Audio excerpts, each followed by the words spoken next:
मी 16चा नारा दिलेलाच नाहीये आज सुद्धा. याचा निर्णय माझे पक्षप्रमुख घेतील. पक्षाचा जसा आदेश येईल त्या पद्धतीने आम्ही वागू. मी जे बोललो होतो ते विधान आपल्या नगर परिषदेचं बोललो होतो की त्यांनी 16चा नारा दिल्यानंतर आम्हाला एकटं जाण्याशिवाय पर्याय राहिलेला नव्हता. हे ते बोललो मी. पडलं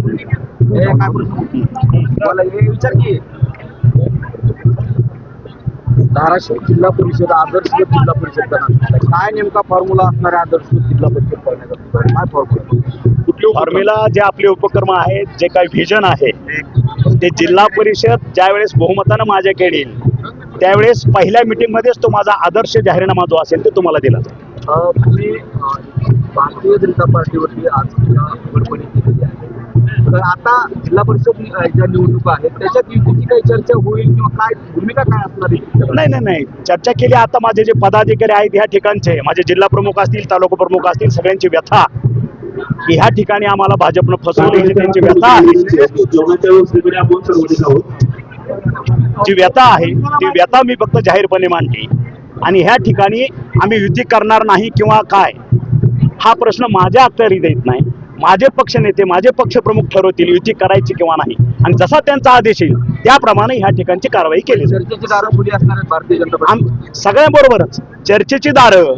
नुसती भारतीय जनता बरोबरच आमची युती होईल हे मी फक्त एवढंच सांगू शकत नाही. कारण तुम्ही भूमपरांडाला बघितलं की शिवसेना शिंदे गट विरोधात सर्वजण, तसं आता ह्या ठिकाणी माझी दारो सगळ्यांसाठी आहेत. उद्या माझ्याबरोबर जर सर्व पक्ष जर येत असतील तर त्यांच्यासाठी मी चर्चेस तयार आहे.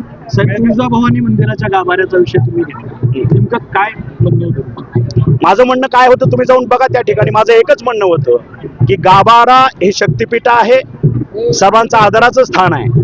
त्या ठिकाणी अशा पद्धतीचं विटंबना होता कामा नये ही माफक भूमिका होती. गाभारा सोडून जे काय डेव्हलपमेंट करायचे ते उर्वरित मंदिरामध्ये करावी ही माझी माफक अपेक्षा होती. त्या पद्धतीचं झालं नाही आणि माझ्या सर्वसामान्य भक्ताची कुचंबना झाली. ते उघडपणे बोलत नाहीत पण मी ते तुम्हाला आज व्यक्त झालो एवढंच. धाराशिव जिल्ह्यामध्ये काही ठिकाणी ड्रग्सचे प्रमाण वाढले, त्यामध्ये केसेस आहेत, त्याबाबत आपली काय? आता जनतेनं ड्रग पेडलरला नगराध्यक्ष केलं तुळजापूरचं, त्याच्यामुळं मला वाटतं इथून पुढं आपल्या तुळजापूर ह्याच्यामध्ये मातेचा प्रसाद देण्याच्या ऐवजी येणाऱ्या भक्ताला ती ड्रग चेक पुढे दिली जाईल. आणि सर धाराशिवला निर्भीडपणे पत्रकारिता करायची तर त्यांना अटक करण्यात आली. मी आता भाष्य केलं त्याच्यावरती. अशा पद्धतीचा अन्याय करणं, कारण पत्रकारिता हा एक स्तंभ आहे आपल्या स्वराज्याचा, त्याच्यावरती आघात करणं, ह्याच्यावरनं सर्व पत्रकारांनी समजून घ्यायला पाहिजे की राजकारण कुठल्या खालच्या स्तरावरती गेलेलं आहे.